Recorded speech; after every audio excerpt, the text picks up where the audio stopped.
Bonsoir à tous, merci de nous retrouver comme chaque soir et en direct sur KTV.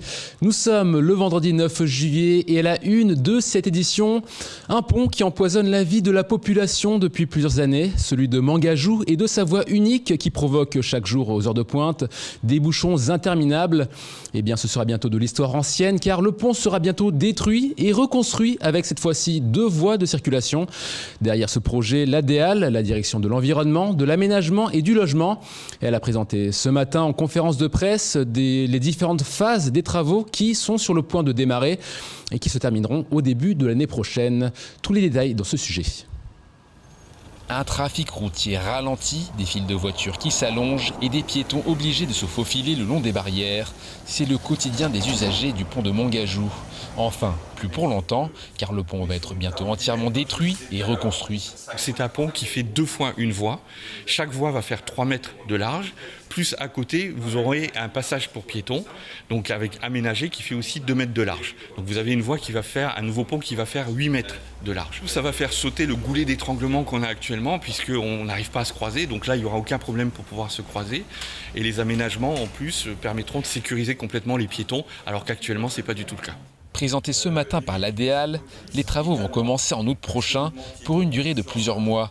La circulation ne sera pas arrêtée avec la mise en place d'une dérivation provisoire à quelques pas du chantier. Cette déviation provisoire, les travaux seront au cours du mois d'août-septembre pour 2 mois. Et une fois que la déviation provisoire sera terminée, on va là attaquer effectivement la démolition de l'ouvrage. Et là, on a un délai de 5 mois pour la réalisation. Donc l'objectif est de livrer le pont et le raccordement au réseau actuel d'ici le mois de février de l'année prochaine.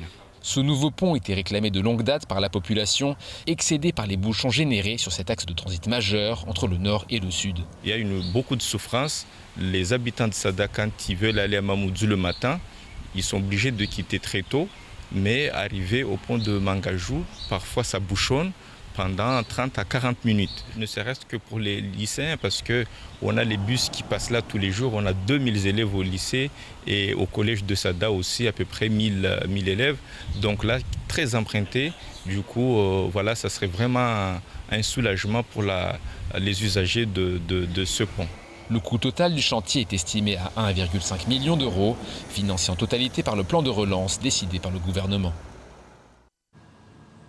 Après l'effort, le réconfort pour les 70 bacheliers du bac de Lille ayant obtenu une mention très bien.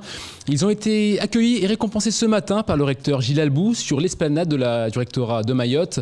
En présence de leur famille, ils se sont vus remettre des prix et n'ont pas échappé au traditionnel discours de remerciement.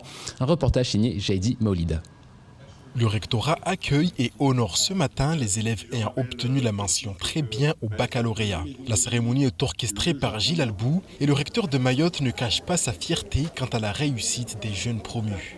On a vraiment aujourd'hui toutes les raisons d'être fiers de cette jeunesse. En fait, cette jeunesse, elle est, on va dire, représentative de la grande majorité de ces jeunes. Ce sont eux qui sont l'avenir de Mayotte, ce sont eux qu'il faut mettre en lumière parce que finalement ils sont pas souvent au grand jour, parce qu'ils travaillent, parce qu'ils ne font pas parler d'eux par leurs méfaits, et c'est bien aussi aujourd'hui de parler d'eux, de parler de leur réussite.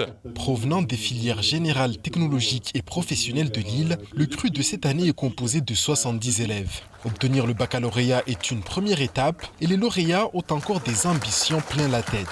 Je ressens de la fierté, mais aussi beaucoup d'émotions car je me dis que c'est beaucoup d'accomplissement pour moi. L'année prochaine, je vais faire une licence de droit ici à l'université de Dembéni.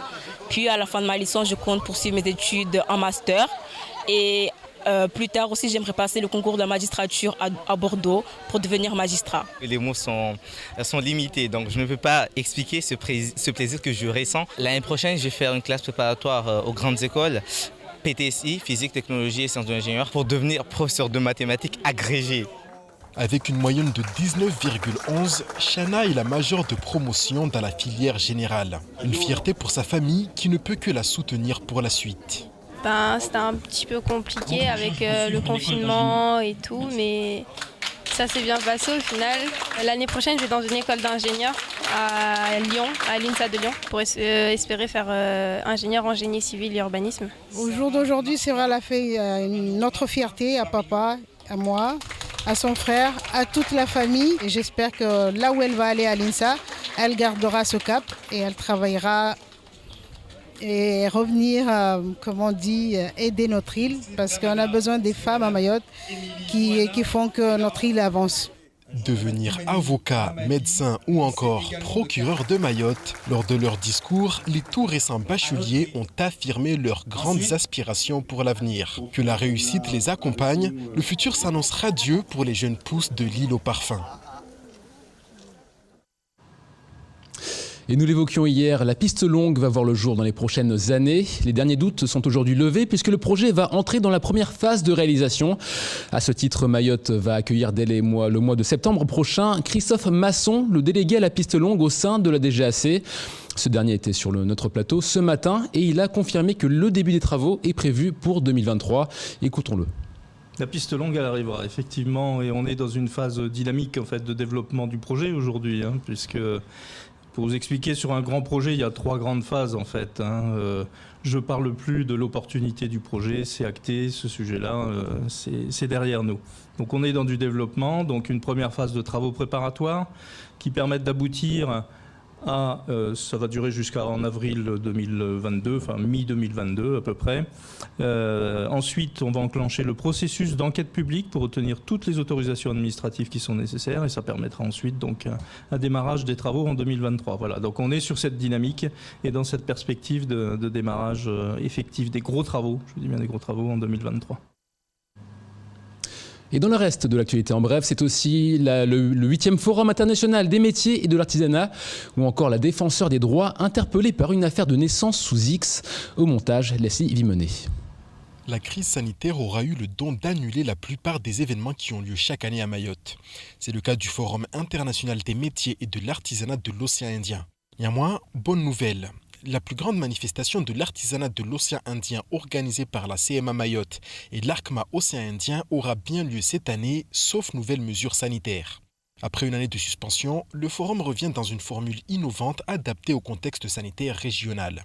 Il se déroulera en simultané à Mamoudzou, Antananarivo et Moroni du 6 au 12 septembre 2021.